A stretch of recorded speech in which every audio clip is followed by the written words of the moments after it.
E aí, gente, vamos para a segunda parte dessa aula, que trata de planta baixa, representação de planta baixa. Vamos lá? Então, gente, vamos lá. Representação de paredes, né? Então, a representação das paredes no desenho arquitetônico, ela é feita por meio de linhas, né, paralelas, e o espaço entre elas corresponde à espessura da parede. Geralmente, esse espaço aí é de 15 centímetros, tá? Na planta baixa do projeto de arquitetura, essas linhas são do tipo larga, tendo em vista que o plano, né, que corta aí a minha planta baixa, aquele plano que a gente imagina que ele passa ali na altura de 1,50, ele corta as minhas paredes, então por esse motivo as linhas elas são linhas largas, né? Tendo em vista que a gente já viu isso lá em desenho técnico, que as linhas que estão aí em primeiro plano, elas são linhas do tipo larga. E aí existem aí alguns tipos de paredes, e no caso da parede alta, ela representa basicamente a maioria das paredes, né, numa edificação, tá? E aí sua altura é aproximadamente igual ao valor do pé direito, né, que é a menor altura entre o piso e o teto da edificação. Então tá aqui a minha parede alta e a representação dela tá aqui do lado. Então no caso seria paredes aí desenhadas em linhas largas, ok? E aí tem os casos, né, das paredes que elas não são cortadas pelo plano, né? O plano de secção aí que corta, que a gente passa na planta baixa, que nós passamos na planta baixa. Então, por consequência, elas são representadas em vista, ou seja, elas não são cortadas pelo plano, na sua grande maioria, elas são representadas em vista com linha de espessura média, né, conforme o exemplo aqui que eu tenho aqui abaixo. Então, normalmente são usadas em locais onde não há necessidade de termos paredes altas, né? Então, aqui está a minha parede alta e aqui está a minha parede mais baixa, certo? A meia altura. Então, aqui a representação, né? Percebam que aqui as linhas elas passam direto, ok? Representando, né? Esse aqui é o meu primeiro plano, isso aqui é o que está embaixo, né? Do meu plano. E aqui mais uma vez, parede alta, linha larga, parede baixa ou meia altura, linha média, ok?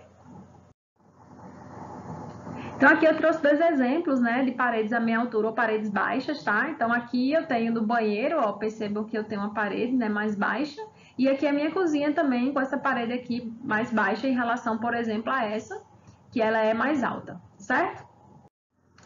Trouxe aqui também exemplos aí de representação de elemento vazado, né, que é conhecido como combogó. E esse nome do combogó vem das pessoas que descobriram, aí vamos dizer, que projetaram esse elemento, tá? No caso, Amadeu Oliveira Coimbra, ó, Ernest August Bockmann, Bó, e o Antônio de Góes, Hugo. Tá? Então, são peças de tamanhos e formas variáveis, né? Eles podem ser fabricados em cimento, que é o tipo mais popular, talvez seja o tipo que a gente mais conhece, ou em porcelana vidrificada, que aí tem uns acabamentos mais bonitos, né? Mais chiques, assim, vamos dizer, certo? Recomendado particularmente aí para os climas mais quentes, então o Salgueiro é um local que funcionaria muito bem com Bogó, certo? Aqui eu tenho, normalmente eles são usados em locais, né, onde não há necessidade de paredes altas, tá? Então percebam aqui a minha representação, a fachada, o elemento, né, e ele em planta ou em corte, como é a representação. E aqui mais um elemento, esse de 15 por 15 com Bogó de louça, fachada desse elemento e também a minha representação em planta e corte. Bom, aqui eu trouxe mais exemplos, então percebam a utilização do cobogó em fachadas, né? Aqui também, aqui dividindo a área externa da área aqui no terraço, né? Aqui no muro, aplicação em muro. Bom, agora vamos falar de representação de aberturas. Então, chamamos aí de vão, né, as aberturas existentes nas paredes de uma edificação. E essas aberturas, elas são para passagem livre, para receber portas, para receber também janelas. E aí, respectivamente, elas vão ser chamadas de vão livre, vão de porta e vão de janela. Tá? Aqui na imagem, eu tenho um vão que pode ser livre ou um vão de porta, né, pode receber uma porta, e percebam que eu vou ter a largura desse vão e a altura desse vão, tá? E aqui eu tenho um vão de janela. Percebam que eu tenho a largura dessa janela. Então, quanto mede, né, essa janela é a largura da janela. Peitoril, então, que altura eu tenho do piso até o início aí que eu vou colocar a minha janela, né? e a altura da janela. Enfim, o tamanho da janela, tá? E a verga, que é esse elemento que vai ter aqui acima desse elemento aí, que é o elemento da minha janela, tá? Então, lembrando, peitoril, que é a altura que vai do piso até o início da janela, a janela, que aqui é a altura da minha janela, de fato, e aqui a verga, que é a altura que é do final da janela até o início aqui da minha laje. Aqui eu trouxe para relembrar, né, a questão da representação de porta, né? Então eu trouxe aqui uma porta em planta baixa, ela numa elevação, no caso seria uma vista, e aqui seria meu corte dessa porta, tá? Então é uma abertura na porta, ela é a abertura nas paredes, destinada aí a receber a porta, né? É um vão de porta, no caso. As portas, elas podem ser indicadas aí de várias maneiras, dependendo do tipo, e as mais usuais são portas de abrir, portas de correr. Aqui eu trouxe algumas imagens, né, de tipos de porta, então, de correr. Então, aqui eu tenho do tipo A, que é aparente, né, eu tenho esse tipo B aqui, e do tipo C, que são as embutidas, tá? Aqui eu trouxe fotos mostrando esses modelos de portas aí em ambientes e onde elas podem ser utilizadas. Vamos falar aqui sobre boneca, né, que é um termo, não sei se vocês já ouviram falar, acredito que sim, tendo visto que aqui é uma revisão da aula. Eu tenho aqui que no encontro de duas paredes, né, e para fixar uma porta, eu vou ter uma saliência aí, que nós chamamos de boneca, tá? Então, por exemplo, aqui, ó, tem uma parede, outra parede, aqui nessa parede eu vou fixar a minha porta, e aí aqui eu tenho essa saliência, que nós chamamos aí de boneca. Então, no desenho da planta baixa, geralmente nós fazemos as indicações dos tamanhos, das dimensões das portas e janelas também. Então, geralmente, eu represento dessa forma, né? Eu coloco aqui a circunferência e o tipo da porta, no caso aqui seria P1. Mas existem outros tipos de representação, onde as pessoas aí colocam as dimensões. Então, por exemplo, aqui colocou 75 por 2,10, onde 75 é o comprimento e 2,10 seria a altura dessa porta, tá? Daqui, essa aqui é a mesma coisa, só que diferente, né? Mas aqui ele também coloca as medidas, tá? 75 por 2,10. Nesse formato aqui, ao final aí do desenho, isso aqui vai me gerar um quadro que eu chamo, que é chamado, né? Que é chamado quadro de esquadrias. E aí nós colocamos o P1 e aí colocamos a medida da porta, tá? Então, o tipo da porta, P1. Então, a P1, quais são as dimensões aí da P1? 75 por 2,10. Tá? E aí cria-se uma tabela assim com todos os tipos das portas que estão na edificação. Fica bem mais organizado e no desenho de planta baixa fica mais limpo o desenho, mais entendido, ok?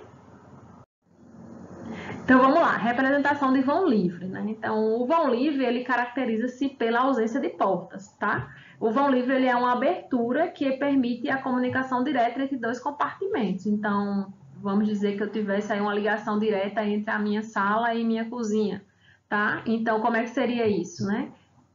Aqui, ó, eu tenho um vão livre entre compartimentos com o mesmo nível. Aqui a perspectiva, então, o mesmo nível, lembrando que eles estão ali na mesma altura, tá? Dentro de casa é o mesmo piso, não tem diferença de nível, é o mesmo piso, mesma altura. Então, aqui em planta baixa, como é que eu desenho? Olha como é que é o desenho. Não tem linha indicando aqui justamente a mudança de nível. Tá? No caso do vão livre entre compartimentos de níveis diferentes. Então, por exemplo, eu estou na área de serviço, né? E aí eu tenho um vão livre para um outro local ali da minha área de serviço que tem um degrau, tá? Então, aqui, ó, eu tenho que a representação tem que ter essa linha indicando que aqui dentro é um nível e aqui no outro lado é outro nível, tá bom? Gente, vamos agora para a representação de janelas, né? Então, aqui eu tenho o meu plano, né, secante, que ele corta a minha edificação na planta baixa. E aí, normalmente, esse plano, ele corta as janelas, tá? Então, aqui tá meu plano horizontal, ó, cortando a janela, tá? Então, mais abaixo do plano horizontal são vistos, né, os traços que correspondem aí à parte inferior da janela. Então, aqui eu tenho a minha parede, ó, aqui a parede, a minha outra parede aqui do outro lado da janela, e aqui eu tenho a janela, tá? E aí eu tenho linha mais fina, bem mais fina aqui para essa parte, né? que seria a altura aí do peitoril, né? Aquela vista da parede da janela, ou da própria janela, né? Só que essa parte não é cortada. E aqui eu tenho, de fato, as folhas, né, da janela que são, de fato, cortadas, tá? Então, aqui no meio eu tenho minhas folhas e aqui, junto com a parede, eu teria aí ou a parte mais baixa da janela, né, que seria aí a minha forra, tá?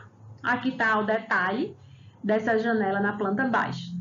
E aqui embaixo eu tenho mais dois tipos de janela, que aqui seria o tipo pivotante e a sua representação, certo? E aqui eu tenho a janela corrediça e a representação também em planta baixa. Agora vamos falar de representação de janelas altas, tá? Então, o que é que acontece? Na minha planta baixa, né, quando eu tenho aqui o meu plano horizontal, essas janelas aqui, como elas são mais altas, elas estão acima da altura de 1,50, então o plano ele não corta essas janelas, tá? Então, o que é que acontece? Como é que eu faço para representar esse tipo de janela na minha planta baixa? Ok? Então, aqui o professor Gildo, né, ele no livro dele, ele coloca as duas formas, né? E essa aqui ele aponta como a forma errada, ok? Então, vamos nos alertar para a forma certa. Então, o que acontece? A janela, toda a representação da janela é feita com a linha tracejada, tá? Porque é uma representação que está por trás, lembra? Está acima do plano de corte. Então, tudo que não está sendo cortado, que não é visto, mas que existe de fato, lembra lá do desenho técnico, né? Vai ser representado com linha tracejada, tá? Então, aqui eu tenho toda a janela representada tracejada. Aqui, mais uma vez, ó, eu tenho as minhas linhas largas da parede, né? E aqui está a minha janela totalmente tracejada, certo? Aqui eu trouxe dois exemplos, né, de janelas aí pivotantes, que é o mesmo exemplo aqui da imagem, tá? Que é aquela janela que está representada em planta baixa anteriormente, certo? Mas aqui, como ela é alta, ela vai ser representada dessa forma, totalmente tracejada, ok? Então, gente, tá aqui minhas referências bibliográficas, né? Essa aula, falamos aí de portas, de janelas, de paredes altas, de paredes baixas. E aí, para a aula não ficar muito longa, eu vou parando por aqui. Espero vocês na próxima aula, onde vamos tratar como é que, de fato, nós aí desenhamos essa planta baixa. Ok? Espero vocês lá. Até lá! E não esqueçam, mais uma vez, em caso de dúvidas, né, entrar em contato para sanar essas dúvidas. Então, aqui estão meus contatos, aqui meus e-mails e o meu endereço aí do Instagram, tá bom? Até mais!